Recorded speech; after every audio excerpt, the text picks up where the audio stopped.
welcome to my channel. This reading is going to be the October monthly for Gemini's Sun, Moon, Rising, and Venus sign. I'm using the Cosmic Tarot for this reading. We're going to get a 5-card spread. I'll get Oracle Guidance card at the end, and then think of a yes, no question. I'm going to add something a little bit new to these readings, mostly for fun. I mean, the whole thing's for fun, right? But yeah, think of a yes, no question, and we'll get to that at the end, okay? Just saw the Justice card, okay, as well as Virgo, okay? So this could be, obviously, you know, we're in Libra season, which is represented by the Justice, right? And it could be talking about, you know, obviously some of you may be dealing with legal situations, or it could be talking about, you know, just bringing more balance to your life in whatever respect. I do feel like the end of a major karmic cycle, okay? And also starting something new, okay? Obviously, with endings come new beginnings, right? But yeah, I saw the Princess of Wands, and now I'm seeing the Ace of Wands. So definitely could be talking about starting something new with regard to work, maybe launching your own business, okay? Could be having to do with things that you're doing around the home, because I just saw like the 4 of Wands. Okay, but I feel like, you know, for some of you, it could be like maybe these things are sort of still in the works, still in development, especially let's say you are, you know, dealing with some type of legal system, or, you know, dealing with things that sort of involve contracts, etc. King of Cups, and I saw the Moon at the same time. So some of you could be dealing with water sign, Cancer specifically, okay? All right, let's see. What are the messages for Geminis? Sun, Moon, Rising, and Venus. As always, if you like this reading, like, share, comment, and subscribe. 2 of Pentacles. So you could be in decision-making mode here. Wheel of Fortune. Okay, and again, we saw the World earlier. 10 of Wands reversed in the past. So again, that represents closing out sort of a past cycle or chapter. Okay, but it does seem like, you know, I'm getting this emphasis, and you aren't the first sign to have gotten this, but there's some sort of emphasis on the number 3. I'm interpreting it as 3 months, okay? So maybe some sort of developments happening before we close out the year here. Prince of Wands is showing up, and remember we saw the Princess of Wands earlier. Let's just see what's at the bottom here before I get into the deck. And 3 of Wands, right? So again, there's that emphasis on 3. For me, I'm reading that, I don't know, it seems like there's something, you know, potentially major happening in Sagittarius season. And again, you have the Wheel of Fortune coming up in your future. So with the 2 of Pentacles in your present, okay, at the heart of the reading, again, I'm getting very strongly, especially during this month of October, during Libra season, finding balance within yourself, okay? Because I often get needing to balance off of this card, right? 2 of Pentacles can often talk about juggling kind of energy, but I'm really just seeing a balance of internal energies actually for you, Gemini, a balance of your, you know, feminine side and your masculine side, or as we know, right, the Gemini, it's like your imagery is about being of sort of 2 minds, right? You're almost like a two-headed individual, and I feel like coming into balance with that, okay? Some of you, it's like you may sort of go back and forth on a decision, okay? Or maybe you have trouble sort of making a decision sometimes. Maybe you struggle with indecision, okay? And I feel like perhaps that's part of this chapter here that's coming close, because that can, you know, if it's not sort of tempered appropriately, right? And we have sort of, it's almost like the fallacy of choice, like an overwhelming number of decisions to make, or we're constantly sort of changing our minds, or, you know, not really able to be clear about what we want, what direction we want to go into. It can be very burdensome here, right? With this 10 of Wands here, okay? I am feeling like there's some resistance here, okay? So for some of you, again, this could be talking about, you know, this could be talking about just sort of like your energy being a little bit scattered, or especially for you, since you are, you know, ruled by Mercury, it's like your mind space being a little bit scattered here. Or for a lot of you, this is also talking about, you know, again, a work sort of situation. It doesn't have to be work. It could obviously be in your personal life as well, but just a situation an environment, perhaps even a person, okay, possibly a fire sign, that's overwhelming, okay, that causes too many burdens here, okay? Let's just say if this is a person or a work, it's like they don't really carry their weight, okay? There's not an equal distribution of responsibilities here. But there does seem to be some hesitancy in sort of letting this situation go or this person go. Again, could be dealing with a fire sign, Aries, Leo, Sagittarius, okay?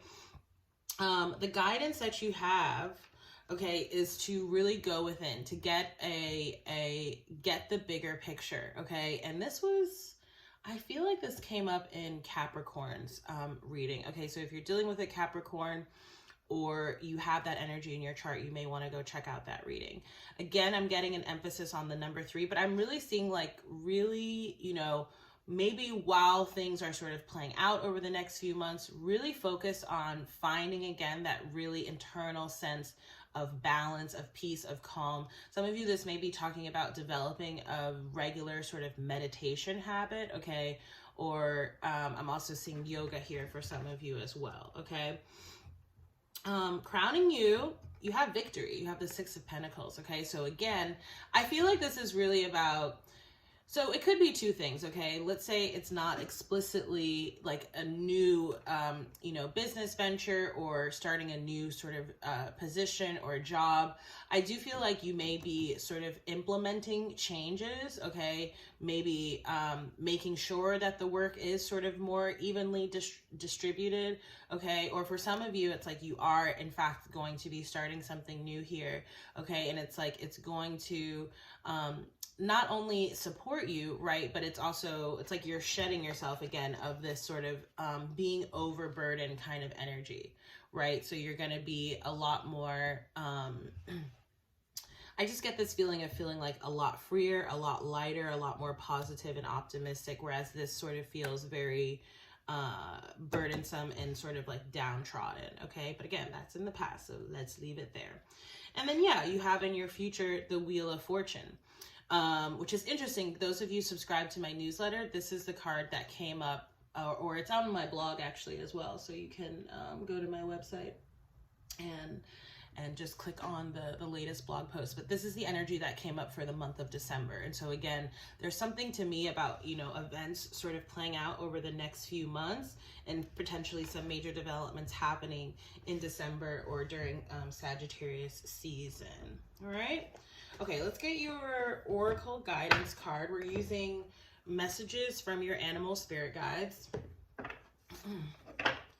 I just saw honeybee, which also came up. It came up in one of the ones I filmed yesterday, so it was either Capricorn or it was Aquarius. I can't remember exactly. I think it was actually Aquarius, but you know, your air sign cousin, again, if you're dealing with an Aquarius, always, right? These readings can always apply for you, for your sun, moon, rising, or Venus, or you can cross watch for other people, okay?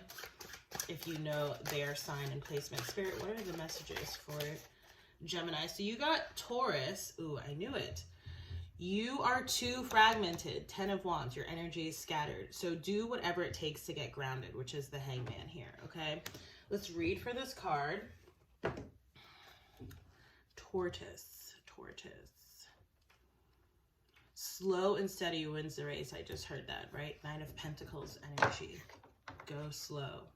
So no need to rush, right? In fact, that can often sometimes lead to an energy, right, where we go back and forth a lot, or, you know, it's like, yeah, like I'm just seeing this energy of like someone who like changes their mind constantly. Is kind of exhausting, even just sort of thinking about it or seeing it. Okay, so again, you're too fragmented to do whatever it takes to get grounded. When you're feeling pressure from any number of fronts, pulled this way and that by the demands of modern life, it's very easy. Sorry, it's very easy. I have like a housefly that's been in here that I cannot get rid of. Okay. Anyway, it's very easy to succumb to a false sense of urgency, feel out of balance and fragmented, and be in a constant state of tension. You can become forgetful and have difficulty sleeping. You may even attempt to stabilize and center yourself by resorting to the use of addictive substances or activities, hoping that they'll help you feel more at home in your own skin. Meanwhile, your mind rushes ahead from one thing to the next while your body tries to play catch up. The technological web, consisting of computers, the internet, cell phones, faxes, and television, plus the noises all around us, creates a constant assault on your senses. Exhausting, isn't it? Reading that was exhausting. Okay, so it says, first, recognize that most things that you treat as emergencies or crises are merely inconveniences. Then slow down. Move, right? That hangman energy. Move a little bit slower than you're accustomed to, and practice breathing slower and deeper every opportunity you get. This in itself helps you align with your internal rhythms rather than being in a state of continuous reactivity to outside forces. Spend time in nature and take off your shoes and socks. Putting your bare feet on the ground allows you to truly experience your solid connection to the earth.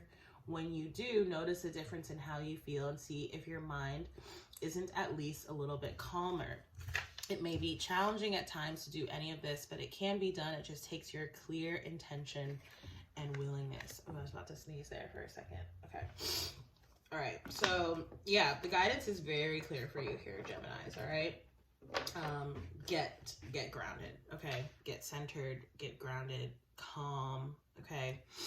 However it is that you do that. But again, I saw very strongly meditation and yoga and that hangman card. So like I mentioned at the beginning, we're going to do a quick yes, no question using this new pendulum and board that I got. Obviously, it's not going to resonate for everyone, just like the whole message doesn't, right? But if you have a yes, no question, go ahead and ask it out loud now or ask it in your head, and I'm going to divine the guidance for you, Gemini, Spirit, Source. What is the answer for my Gemini collective, Sun, Moon, Rising, and Venus? What are the messages for Gemini's Spirit?